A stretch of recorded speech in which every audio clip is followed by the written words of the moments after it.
The year was 1913.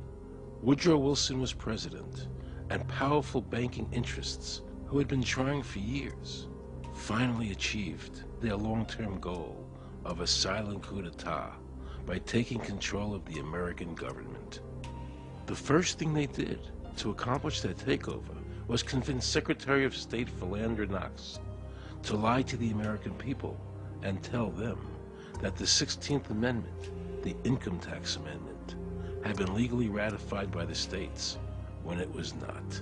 The bankers knew that this tax would ultimately end up in their pockets.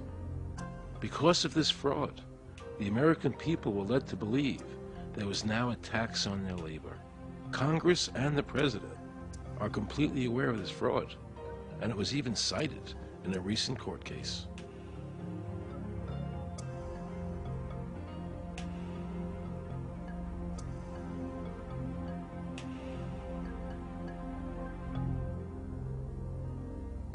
That very same year, the bankers committed their second and by far the most diabolical fraud ever perpetrated on the American people by bribing senators to pass the Federal Reserve Act without the required constitutional amendment. All in favor, say aye. They did this during Christmas vacation, when many senators were home celebrating the holidays with their families. And that's how the unconstitutional Federal Reserve Act came into being. They were very clever, and they understood that whoever issued the money for America would control the government. The bankers won, and the American people lost, because most politicians will sell their soul for $1. And now the Federal Reserve could issue dollars legally. As Mayer Rothschild said, "Give me control of a nation's money supply, and I care not who makes its laws." He knew that he and the other bankers would now control the laws of the nation. Government gave these bankers one of its most important powers, and now had to borrow money from them and pay interest to finance the government. So the American people were forced to lower their standard of living and pay a graduated income tax to the government, just so the government could give these bankers more profits.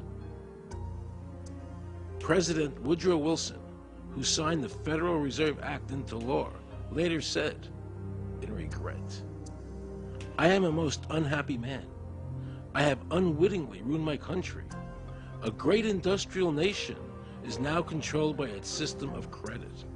We are no longer a government by free opinion, no longer a government by conviction and the vote of the majority, but a government by the opinion and duress of a small group of dominant men."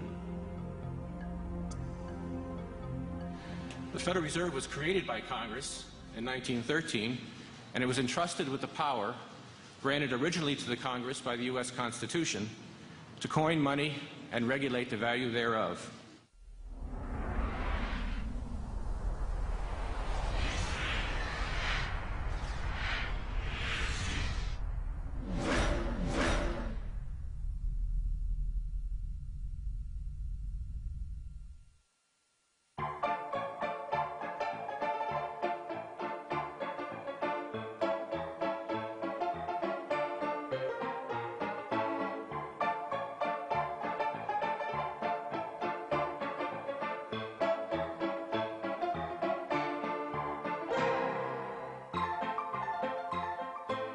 What's your name? Jan Crafting? Hi, Jen. I'm Aaron Russo. I produced the movie Is this a joke? Am I going to No, that's not a joke. Okay, good. No. I produced the movie Trading Places with Eddie Murphy and The Rose with Bette Midler, many movies. I'm doing a feature film.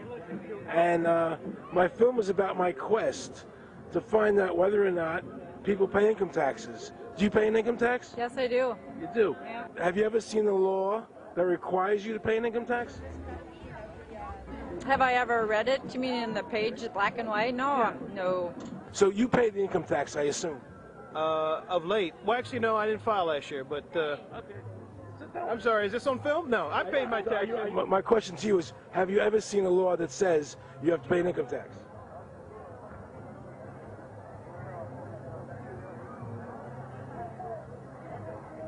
is that guy that wears that badge and a gun. That's the one that puts you in jail. That's the law. Actually, I can't stand the IRS. Okay.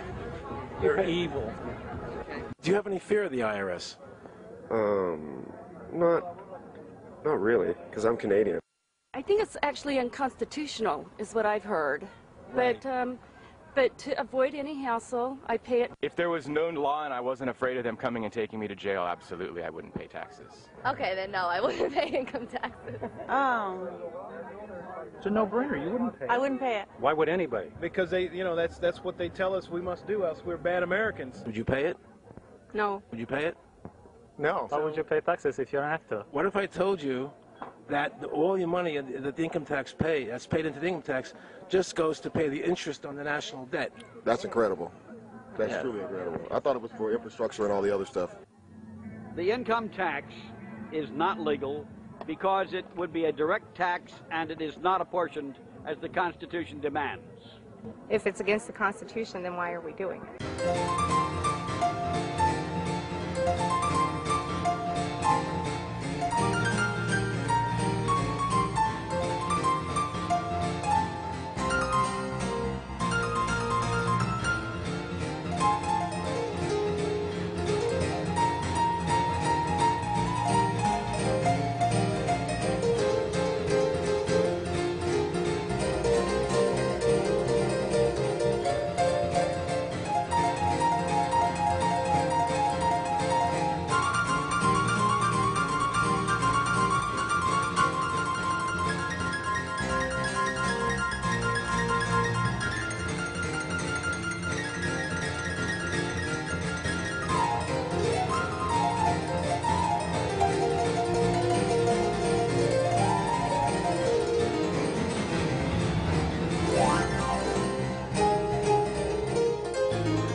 I really expected that, of course, there's a law that you can point to in the law book, the code, that requires you to file a tax return. Of course there is. Maybe I don't know what it is right then as he was speaking to me, but sure. So naively, I agreed to go off and research it and get back to him. 3.5 months later, I was at that point where I couldn't find the statute that clearly made a person liable, at least not me and most people I know. And I had no choice in my mind except to resign. I had to leave the IRS because I presented evidence that I had accumulated indicating that the agency was violating the law and violating people's rights. And I asked the agency for a response to my sincere concerns. And the answer I got was that they would not respond to my concerns and that they would provide me with the paperwork necessary to tender my resignation. But We the People Foundation for Constitutional Education put a full-page ad in the USA Today on July